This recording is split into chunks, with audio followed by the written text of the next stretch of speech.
It's 2 a.m. Sarah is sitting in the dark, her thumb hovering over her phone screen. She is dealing with an anxiety attack and needs someone to talk to right now. But finding that someone is difficult. Roughly 40% of Americans live in federally designated mental health professional shortage areas. In many places, the providers simply do not exist. Even in areas with better staffing, the national average wait time for an appointment is 48 days. Without insurance, the out-of-pocket costs make those appointments inaccessible for many. Out of desperation, Sarah goes to the App Store and downloads a free mental health chatbot. Healthcare shortages and high costs leave millions of people with few options beyond these digital alternatives. Sarah's situation is common. Surveys indicate that up to 35% of young adults are using artificial intelligence tools for mental health support. When Sarah types in her symptoms, the chatbot replies almost instantly, "I understand exactly how you feel." The appeal is clear. Available at any hour, it has no cost, and there is no waiting list. But this raises a question. Does the software actually understand what it is saying to her?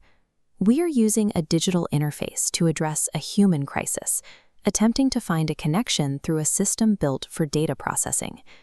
To understand what's happening on Sarah's screen, we have to look at how different machines operate. Think about a toaster. It is a deterministic technology. You press the lever down, the coils heat up, and it toasts the bread. A specific input always produces the exact same output. The AI Sarah is talking to, a large language model, does not work this way. It is not a deterministic machine. Instead, it works like a smartphone's autocomplete. The model predicts the next most likely word based on patterns absorbed from millions of texts. When it says, "I understand," it isn't expressing comprehension, just a statistically likely string of words. Because these models are designed to provide a response, they often bypass uncertainty. This leads to AI hallucination, where the system generates false information instead of admitting it doesn't have an answer. In therapy, this manifests as the AI inventing techniques or citing fake clinical studies that sound authoritative but have no basis in reality. This diagram outlines where AI currently has scientific backing. The top tier shows strong evidence for administrative tasks like scheduling and workflow automation. However, the bottom tier shows limited evidence for direct-to-user therapy. The scientific support for AI acting as a standalone therapist is thin. Using text prediction for crisis intervention removes professional accountability during moments of vulnerability.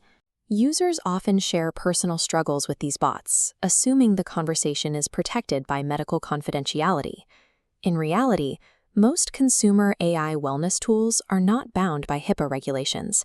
This personal data can be shared with third parties or used to train future versions of the model.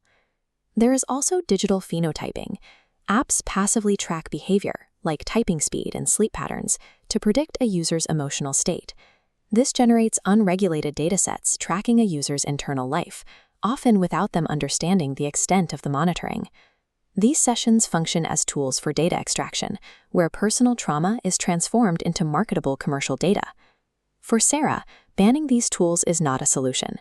Removing these apps would cut off a source of help for millions of people who have no other options. But while they are accessible, these chatbots do not possess the qualifications or the accountability of a licensed professional. AI is a tool for administrative support and basic education. Its role is to serve as a bridge to human care, not a replacement for it. Safe integration requires human oversight, such as digital navigators. These are professionals trained to help patients select and use digital mental health tools safely. Regulatory bodies must require safety reviews and transparent labeling, ensuring users always know when they are talking to a machine. We also need public education so users can recognize when an AI is providing false information and know when they must seek human intervention. The accessibility of AI offers value in mental health care, but only if we build a structure of human accountability around it. Thanks for watching. Please like, share, comment, and subscribe.